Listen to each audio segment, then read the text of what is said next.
नमस्कार दोस्तों, मैं हूं सोहन और आज हम बात करेंगे एक दिल दहला देने वाली घटना की।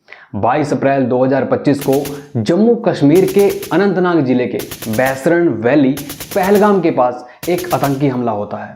इस हमले में 26 पर्यटकों की जान चली जाती है और 20 से ज़्यादा लोग इसमें घायल हो जाते हैं।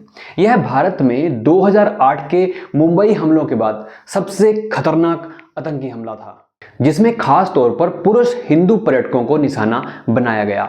आइए इस घटना के पीछे की सच्चाई, कश्मीर में आतंकी गतिविधियों के इतिहास, पाकिस्तान का कनेक्शन और सरकार का अब तक के कदमों और भविष्य की रणनीति को अच्छे से समझते हैं। 22 अप्रैल 2025 का दिन, जब बैसरन वैली, जिसे मिनी स्विट्जरलैंड भी कहते हैं, में पर्यटक अपनी छुट्टियां मनाने में अच्छे से मगन थे, तब वहां 5 आतंकवादियों ने अचानक हमला बोल दिया।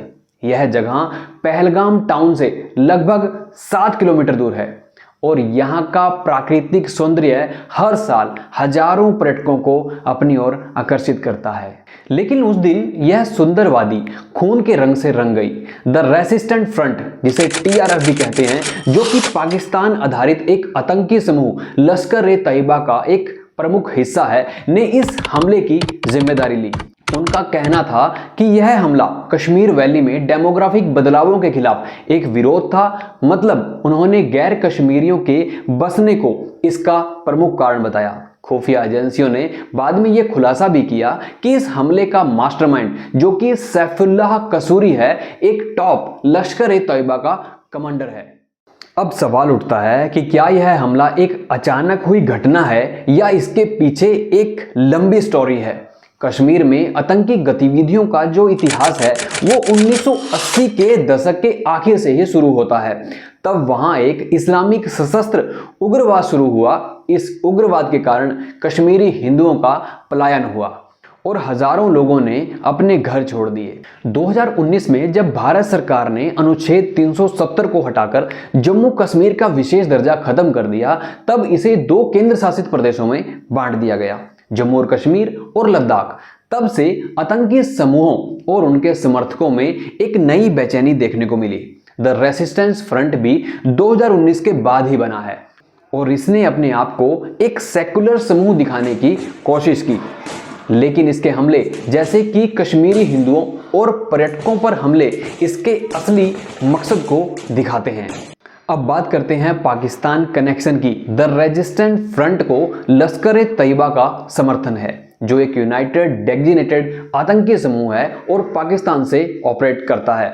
TRF के सोशल मीडिया अकाउंट, जिनका लिंक भारत मीडिया ने पाकिस्तान से ट्रेस किया, यह दिखाते हैं कि यह समूह पाकिस्तान के समर्थन के बिना इतना बड़ा हमला कर ही नहीं सकता। खुफिया सूत्रों के मुताबिक इस हमले में शामिल आतंकवादियों में 2 पाकिस्तानी नागरिक थे, जिसमें हाशिम मूसा और अली भाई, और एक स्थानीय भी था जिसका नाम अब्दुल हुसैन ठोकर है।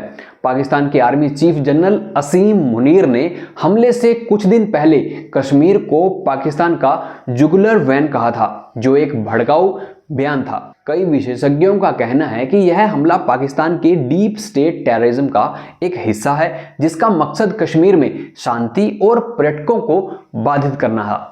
लेकिन पाकिस्तान के रक्षा मंत्री ख्वाजा आसिफ ने इन आरोपों को खारिज कर दिया और कहा कि यह सब होम ग्रोन है और पाकिस्तान का इससे कोई लेना देना नहीं है। इस हमले के बाद भारत सरकार ने तुरंत कुछ कदम उठाए। प्रधानमंत्री नरेंद्र मोदी, जो उस वक्त सऊदी अरब में थे, अपना विजिट छोड़कर वापस आए और कमेटी ऑन सिक्योरिटी, जो CCS को मीटिंग चेयर की।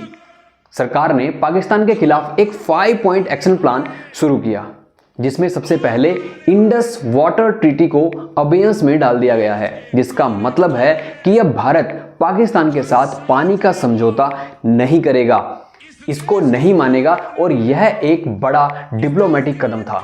नेक्स्ट, अटारी वाघा बॉर्डर को बंद कर दिया गया है। पाकिस्तानी नागरिकों के वीज़ा कैंसिल कर दिए गए हैं और सार्क वीज़ा एग्जेम्पशन स्कीम के तहत उनका भारत में आना भी बंद कर दिया गया है। पाकिस्तान हाई कमीशन के मिलिट्री एडवाइजर्स को एक्सपेल कर दिया गया है और दोनों देशों का हाई कमीशन का स्टाफ, जो पहले 55 था, उसे घटाकर 30 कर दिया गया है। और जम्मू और कश्मीर पुलिस ने 3 आतंकवादियों के स्केच रिलीज किए हैं और उनकी जानकारी देने वालों के लिए 20 लाख का एक बड़ा इनाम भी रखा है। इसके साथ ही भारतीय सेना, अर्धसैनिक बलों और जम्मू एंड कश्मीर पुलिस ने एक joint cordon and search operation शुरू किया है। पहलगाम में टेम्परेरी लॉकडाउन को भी लगा दिया गया है। भारतीय सेना के हेलीकॉप्टर्स ने आतंकवादियों को ट्रैक करने की कोशिश की, जो कि पीर पंजाल रेंज के ऊपरी इलाकों में भाग गए थे।